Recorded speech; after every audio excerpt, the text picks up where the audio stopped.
বিসমিল্লাহির রহমানির রহিম। আসসালামু আলাইকুম প্রিয় দর্শক বন্ধুরা, সবাই কেমন আছেন? তো আমরা অনেক সময় ই কমার্স বিজনেস নিয়ে অনেকের মাথায় টেনশন থাকে, অথবা আমরা নতুন উদ্যোক্তা থাকি।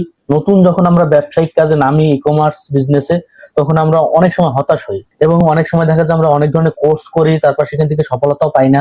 বিভিন্ন ধরনের টেনশনের কারণে আরো বেশি ডিমোটিভেট হয়ে যায়, তারপর আমরা এখান থেকে সরে আসি। তো আজকে যে আমি বিষয় নিয়ে আলোচনা করব, সেই বিষয়গুলো আপনারা যদি মাথায় ঢুকাইতে পারেন এবং আপনারা যদি নিজের ভিতর ক্যাপচার করতে পারেন, তাহলে হয়তো আপনারা এই হতাশা থেকে একটু দূরে সরে আসবেন। তো যাই হোক, আমরা অনেক সময় মনে করি, বিশেষ করে আপনি ই কমার্স বিজনেস করা মানেই আপনাকে সেলস জেনারেট করতে হবে। এখন সেলস জেনারেট করতে হলে আপনার যত সেল হবে ততই কিন্তু আপনার ইনকাম হবে। এখন আপনি সেল কিভাবে করবেন? সেল করতে হলে আপনাকে অবশ্যই প্রোডাক্টের সম্পর্কে আপনার ভালোভাবে জ্ঞান অর্জন করতে হবে। আপনি কোন প্রোডাক্ট নিয়ে কাজ করবেন সেই প্রোডাক্টটাই কিন্তু চয়েস করা সবচাইতে বড় ব্যাপার। এবং আপনি কোথায় মার্কেটিং করবেন এবং আপনার যে মার্কেটিং প্লেস আছে সেগুলো আপনি কোন ধরনের চাহিদা আছে, সেই চাহিদাগুলো কিন্তু আপনাকে পূরণ করতে হবে এবং ওই চাহিদা সম্পর্কে আপনাকে কিন্তু জানতে হবে। ধরেন আপনার এখন রমজান মাস, আপনার এখন চাহিদা আছে সবচাইতে বেশি পরিমাণে ফল, ফ্রুট, খেজুর, এইগুলো আপনার চাহিদা কিন্তু প্রচুর পরিমাণে, প্রতিনিয়ত কিন্তু এগুলো চাহিদা হচ্ছে। এখন আপনি আপনি রমজানকে কেন্দ্র করে যত প্রোডাক্ট গুলো আছে এই প্রোডাক্ট নিয়ে আপনি কাজ করতে পারেন। এখানে কিন্তু আপনার সফলতা কিন্তু প্রচুর পরিমাণে আসবে। তাছাড়া এখন সামনে গরমের দিন, এখন যদি আপনি ফ্যান এসি নিয়ে কাজ করেন তাহলে কিন্তু আপনার খুব ভালো পরিমাণে কাজ হবে। কিন্তু এখন যদি আপনি রুম হিটার অথবা আপনি মানে শীতকালীন কোনো কিছু যদি আপনি এখন জ্যাকেট এইসব যদি আপনি মার্কেটিং করতে চান, তাহলে কিন্তু আপনি এখান থেকে আপনি কিন্তু ফেল হবেন। তো প্রোডাক্ট কিন্তু আপনাকে চুজ করতে হবে।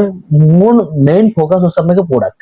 তারপর আপনি প্রোডাক্ট থেকে চুজ করলেন, প্রোডাক্ট চুজ করার পর আপনাকে সেই প্রোডাক্টটা কিভাবে প্রেজেন্টেশন করবেন সেটা কিন্তু সবচেয়ে বড় ব্যাপার।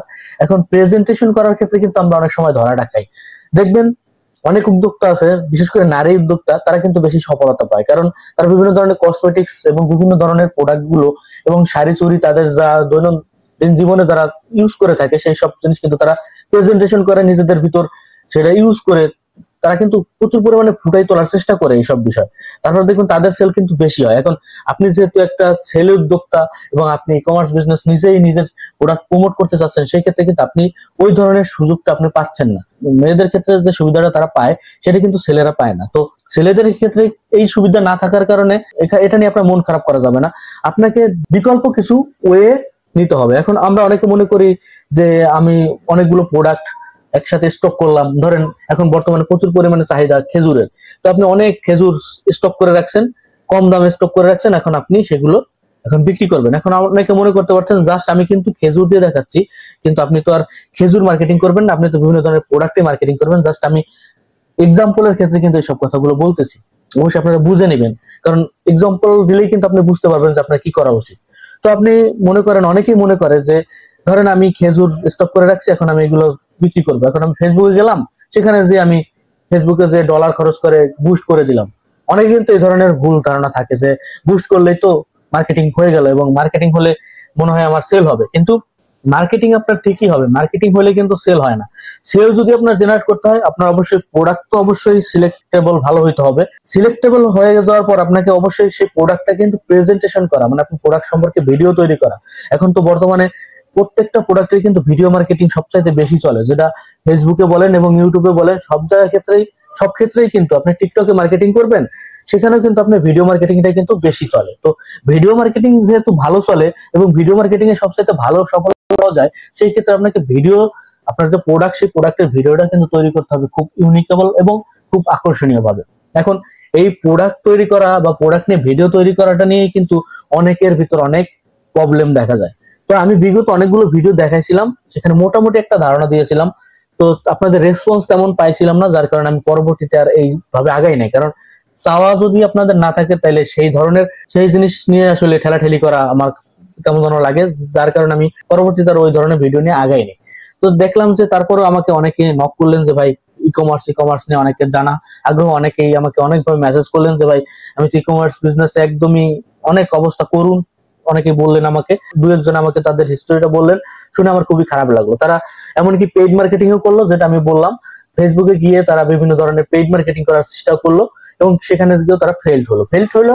তারপর তাদের পেজগুলো আমি দেখলাম, তাদের যে মার্কেটিং যে ভিডিওগুলো দেখলাম, সেখানে অনেক তারা মোটামুটি চেষ্টা করছে অনেক কিছুই দেওয়ার, কিন্তু এখানে অনেক কিছুই আছে যেগুলো তারা প্রথমেই তাদের স্টার্ট করা দরকার ছিল। কারণ কি, যে মুহূর্তে আপনি আমার এই ভিডিওটা দেখতেছেন তখন কিন্তু আপনি আমার প্রথম যে আমার কথা বলার স্টাইল বা প্রথম ভিডিওটুকু আপনাকে দেখতে হবে, যে প্রথম ভিডিওতে যদি আপনার আকর্ষণ মনে হয় যে না ভিডিওতে আপনি কিছু শিখতে পারবেন, তাহলে কিন্তু আপনি আমার পুরো ভিডিওটা কিন্তু দেখেন।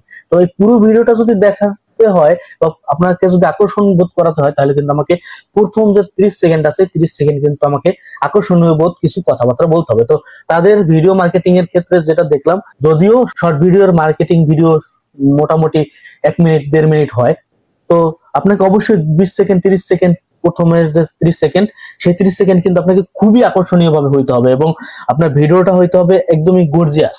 আর যেহেতু আপনি 1 মিনিট অথবা 1.5 মিনিটের ভিতর একটা প্রোডাক্ট সম্পর্কে আপনি বলবেন, সেখানে আপনাকে রচনামূলক প্রশ্ন দিলে কিন্তু হবে না। আপনাকে অবশ্যই সেখানে শর্ট কোশ্চেনের অ্যান্সার যেরকম এক কথায় প্রকাশ করা যায় খুব ভালোভাবে, সেটা কিন্তু আপনাকে প্রকাশ করতে হবে।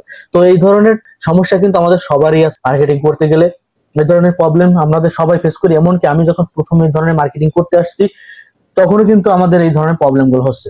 যদিও আমি ই কমার্স বিজনেসের পিছনে এতটা বেশি সময় দেই নাই বা এতটা এখন পর্যন্ত আমি এক্সপার্ট না, আমি মূলত অ্যাফিলিয়েট মার্কেটিং করি, কিন্তু মার্কেটিং সিস্টেম, আপনি অ্যাফিলিয়েট মার্কেটিং সিস্টেমটাও আপনাকে সেল জেনারেট করতে হবে, ই কমার্স বিজনেসটাও আপনাকে সেল জেনারেট করতে হবে। এবং আমি ই কমার্স বিজনেস নিয়ে আমার অনেক স্বপ্ন, হয়তো বা আমার সাথে পরিচিত অনেকেই আছে, তাদের সাথে আমি অনেক সময় খোঁজ গল্প আলাপ আলোচনা করেছি যে আমার একটা স্বপ্ন ই কমার্স বিজনেস নিয়ে। তো যাই হোক, তো এই স্বপ্ন সবারই থাকে, যারা মার্কেটিং প্লেসে আসে বা মার্কেটিং করতে আসে অনলাইনে, তাদের সবারই স্বপ্ন থাকে যে একটা ভালো কিছু করার ই কমার্স বিজনেস নিয়ে। বা এটাই আসলে উদ্যোক্তা হওয়া খুবই গুরুত্বপূর্ণ বিষয়, কারণ আপনি যদি সফল একজন উদ্যোক্তা হন, তাইলে আপনার আন্ডারে দেখা যাবে 5 জন 10 জন কাজ করতেছে, তাদের কর্মসংস্থান হচ্ছে। তো এটা কিন্তু খুবই গুরুত্বপূর্ণ বিষয়। তো আজকে আমি ভিডিওতে বেশি বড় কিছু করব না, এবং শুধুমাত্র আমি বলতে চাচ্ছি যে দুটো বিষয় নিয়ে আমি আজকে আলোচনা করছি। যদি আপনার আগ্রহ থাকে তাহলে আমি পরবর্তীতে পা দিব, পরবর্তীতে আমি আপনাদের আরো অনেক কিছু জানানোর চেষ্টা করব। তো আমি প্রথমত আজকে বললাম ভালো প্রোডাক্ট সময় অনুযায়ী ভালো প্রোডাক্ট সিলেক্ট করতে হবে এবং ভিডিও তৈরি করতে হবে। এবং আপনার প্রোডাক্টটা দেখেই আপনাকে বুঝতে হবে যে প্রোডাক্টটা উপকারিতা কি এবং এটা আসলে কেন কিনবেন। আপনাকে প্রশ্ন করতে হবে যে এই প্রোডাক্টটা আমি কেন কিনবো, এটার ভিতর কি আছে, সেই জিনিসটা আপনাকে উপলব্ধি করতে হবে। আশেপাশে আপনার যদি আর একটা বন্ধু থাকে তাকেও বলতে হবে এই প্রোডাক্টটার আসলে আকর্ষণীয় জিনিসটা কি, তার কাছ থেকে আপনি কনসেপ্টটা নিতে পারেন। তো এইভাবে কিন্তু আপনারা কিন্তু মার্কেটিং করতে পারেন। আপনার আশেপাশে 2 জনকে জিজ্ঞেস করবেন যে এই প্রোডাক্টের আসলে মূল আকর্ষণ কোনটা তোমার কাছে মনে হয়, সেই কনসেপ্টটা আপনি নিয়ে কিন্তু আপনি ভিডিও তৈরি করতে পারেন। এগুলো হচ্ছে সর্বনিম্ন ট্রিক্স, এবং এইসব ট্রিক্স কিন্তু আপনাকে অবলম্বন করতে হবে। বিশেষ করে e commerce business video marketing করতে গেলে, অবশ্যই ই কমার্স বিজনেসে আপনাকে ভিডিও মার্কেটিং করতে গেলে কিছু ট্রিক্স আপনাকে জানতেই হবে, কারণ ভিডিও মার্কেটিং এ আপনার ভিডিওটাই সবচেয়ে মেন। তারপরে পরবর্তীতে আরো যদি আপনাদের আগ্রহ থাকে, তাহলে আমি পরবর্তী ভিডিওতে এইসব বিষয় আরো পরবর্তী যে ধাপ, অনেক বিষয় আছে। আপনি ই কমার্স বিজনেসে আপনি যখন পা রাখবেন বা আপনার প্রোডাক্টটা যখন আপনি সেল করতে যাবেন, তখন আপনাকে অনেক বিষয় অবলম্বন করতে হবে, অনেক বিষয় আপনাকে মাথায় রাখতে হবে। তার ভিতর প্রধানত যে দুটো জিনিস, সেই দুটো জিনিস আমি আপনাদের সাথে আলোচনা করছি। পরবর্তীতে আরো অনেক গুরুত্বপূর্ণ বিষয়গুলো আছে, সেগুলো আমি আস্তে আস্তে ধাপ বাই ধাপ আপনাদের চাহিদা অনুযায়ী পাবলিশ করব এবং জানানোর চেষ্টা করব। তো সবাই ভালো থাকেন, সুস্থ থাকেন, কথাগুলো অবশ্যই গুরুত্ব সহকারে শুনবেন, তাইলে এখান থেকে কিছু শিখতে পারবেন আমি আশা করি। গুড বাই, টাটা, আল্লাহ হাফেজ।